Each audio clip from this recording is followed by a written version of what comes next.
Hi, welcome to Trochiano's Customized Shaping System Recipe Corner. I am professional athlete Gina Trochiano, and today I'll be preparing some fall-inspired foods that keeps you lean and also puts on a little muscle throughout the season. Today I'll be preparing 3 proteins: tilapia, salmon, and ground turkey. And some sides are going to be polenta, which is my favorite. It's going to be green chili, polenta, and cilantro. And then a little stir fry, which I add some BCAAs to it, and a little bit of ginger, and also steamed asparagus. So let's get started. Right now I'm going to prepare the tilapia and get that out and ready to go. And I'm actually going to cook all 3 proteins together all at the same time. So let's just get started. Okay, so the first thing I'm going to do, because I actually need these pots and pans for when I do the ground turkey, so I'm going to steam the asparagus real quick. I just buy everything at Costco. It's definitely one of my favorite places to go when I'm preparing all my foods. Very easy. I do it all at once. Just save time. I do so much cooking. I don't like to really waste time and do anything. During my cooking I try to multitask, so very carefully I will take the knives and just cut off the ends of the asparagus, and I throw it right into the pot. Yes, I do rinse it after getting out of the bag. I just put everything in the pot first, and then I'll take out the steamer and just rinse the asparagus and everything all at once. And then right now I have the water on, so the water's starting to boil. And then I also have the oven already preheated to 425, and I will be putting the salmon in there and the tilapia. And then the ground turkey, I'm going to put that on the stove, actually in this pot. This way I can cook it all at once, and then I can start doing the stir fry once the ground turkey is getting ready and the proteins are ready. So I'm just going to take this, rinse this off. Okay, so now the asparagus is on its way to steam. I don't like to over steam it. Unfortunately it happens if I don't set the timer. So I just set the timer for about 10 to 11 minutes, and then I check on it just to make sure. I am preparing the foods for the week. I do prepare foods for my clients as well. I'll write up their diets, and then I'll prepare their foods based on what I wrote them or what they should be eating for in their program. They just basically go to food shop and drop off the foods, and then I prep their meals and then give it to them. So knowing that it's actually going to be heated up again, I try not to overcook it, and if anything just slightly undercook, because you're going to either put it in the microwave or heat it up again. The next thing I'm going to do is prep and get my wok out for the stir fry. So I do all my shopping pretty much at Costco. I usually get the tilapia loins. They're very thick and full. They're inexpensive. They stay intact. They're individually frozen. Not that I use one packet at a time. I usually do 2 bags. Just for today, we're just going to do the 1 bag. They're individually packed. I have all my clients basically use these. So what I'm going to do is slice open each of these packages. Keep them in the bag, rinse them off, and then throw them in my pan. When I cook, I try to keep everything nice and neat and clean instead of using tons and tons of pots and pans. Again, this is, something to do quickly. When we're dieting, we make so much food. It's just anything that's going to make the food prep go by faster is always better. If you're not a competitor still and you have a family, it's really hard to prepare everything, and a lot of my clients, their hardest problem is the food. So, I try to make everything nice and easy. So I just throw it right back in there because I want to rinse the fish off. This is defrosted when you buy it at Costco. It's usually frozen. Well, it is frozen. You get it in the frozen food section. And so I defrost it. I keep it in the fridge overnight. In the morning, it's ready to go. I just cut these all off, and then I'll place it in the pan once I rinse it off. Okay, so what I'm going to do is just quickly coat the pan. I just don't want anything sticking, not that it would, just because there's a lot of liquid in it, but it's just force of habit. I'm going to take the tilapia, lay it into my pan, I kind of layer it on top of each other like that and fill the whole pan out like that. And then I'm going to add all my ingredients. So I don't really, you know, follow a recipe when I cook. I just kind of put everything together, eyeball it. You know, if I had a larger pan and I had 2 bags, obviously it would multiply. But right now, 1 bag, I'm going to put in about 1 cup of water, maybe a little less in here. Lemon juice, about a ½ cup of lemon juice. Add some black pepper. Basically, I'm going to add the black pepper all on the bottom.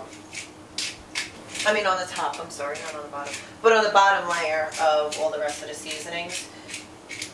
I don't really need to add salt because it is a fish, but I'm just going to add a baby bit, like a ½ teaspoon, just for a little bit for flavor. I like to add a little bit of Parmesan cheese on top as well. And then I'm going to add the cheese now. Oh, my secret recipe, I put the panko. I use breadcrumbs, but I use the Japanese style breadcrumbs so it gets really nice and crispy. I'll put this pretty much right now, and then I'll add some breadcrumb, the Parmesan cheese right on top, just a little bit. So it's like a tilapia franchise or reganata, something more like that. For 1/3 cup is 110 calories and 23 grams of carbohydrates. But it's getting drizzled over the whole top, so as long as you're off season and you're not a couple of weeks out from a show, this should be fine. It adds a lot of good flavor. Of course, if you want to add more, you know, breadcrumb to it, you can. I like to just add a little bit just for flavoring. So first, actually, I'm going to add Parmesan. I'll use about, I don't know, maybe a serving size. I mean, 1/4 of a cup for this. So right now I'm going to add the Parmesan cheese. I'm actually only going to add 2 tablespoons. 1/4 cup of Parmesan cheese, maybe a little less. I don't really like too much. Just drizzle it over. I mean, again, this is up to you how much you want to add. Off season, on season, diet down, not really concerned that add more. And then I'll just add definitely at least 1/4 cup of the panko breadcrumbs, which are my favorite. Gives a nice browning effect. Adds a little crunch to it. About 1/4 of a cup should be good. And then again, you might want to cover it with a little Italian seasoning, or, you know, some pepper or something like that, just based on what you taste. Just make it for your taste buds. The asparagus is ready, so I'm going to take the asparagus off, rinse it under hot, cold water, just so it stops cooking. Don't want to overcook it, and it'll also keep it green. Isn't that beautiful? What I'm going to do with this is put it in a serving tray, or rather put it in a bowl. I'm going to add I steam everything, so I'm just going to add a little bit of garlic. I buy the squeezed garlic because it's so much easier, but it's minced garlic. I finished the whole thing and it's minced garlic, and I just squeeze it in there. And it has a little bit of oil in there, but not much. And I need my garlic for my tilapia too. Almost forgot that. And when I say full inspired, I definitely mean full inspired for those who diet throughout the year, because this is still a lean dish. Most of the time when you see cooking shows, people, full inspired is like soups and things that keep you warm and cozy, but full inspired to me as a professional athlete just means adding a little Parmesan cheese and some breadcrumb. You still want to keep it lean no matter what, because, you know, come the warm seasons, you got to work twice as hard to get all of that winter fat off. So what I'm going to do, keep this out. This is pretty much ready to go. I'm going to pop this in the oven. It's right now at 425. I'm going to put it on the top shelf. That'll cook for about, at 425, it'll cook for about 25 minutes. The reason why I'm letting it cook at a lower temperature is because you can cook it at 475. I just keep it at 425 because I got to throw the salmon in and I got to do all the other cooking, so I want it to cook a little bit slower. Once it's done cooking pretty much, I want to throw it in the boiler real quick so the breadcrumbs get a little crisp to it. So I'm going to do this for 25, but continuously check on it. The pot is already hot from the steamed asparagus. I'm just going to dump out the water. I'm going to start making the ground turkey. So I usually do ground turkey. I prepare the ground turkey several different ways. I just get the base of the ground turkey and I'll make like a turkey bowl, which, you know, I'll shred some lettuce and put rice on the bottom and shred some lettuce, and then put the ground turkey on top and then season it with hummus, or bab ganoush is always my favorite. Salsa, depending on what your diet, you know, entails. You can even put polenta on the bottom. Any sort of carbohydrate you can add to it. But for now, I'm just making the ground turkey. I'm just making the protein. I'm not making full dishes. You can also do the ground turkey with your vegetables. However you want. I think it's good to just prepare the ground turkey with a little bit of flavoring. And then this way, because you don't get annoyed or bored of the same thing over and over, but at least the protein's made.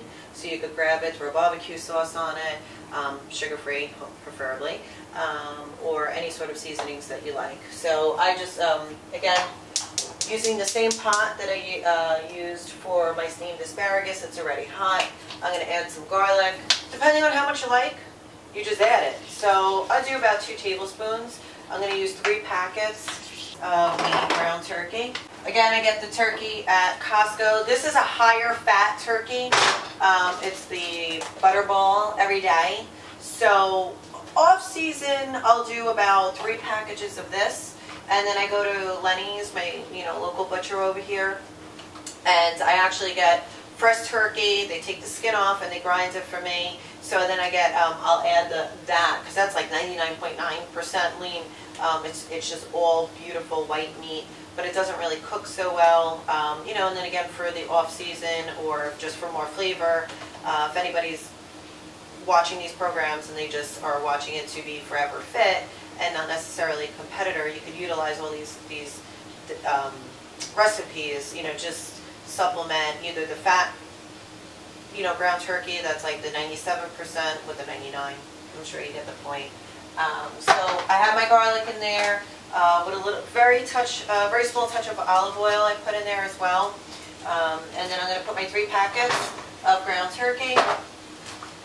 Very easy. I put it in here because it doesn't make a mess. The second protein almost down. So I'm just going to take a wooden spoon and chop everything up so everything gets evenly cooked and it's just the ground turkey. And you can make it so many different ways. I have Fiesta Wednesdays.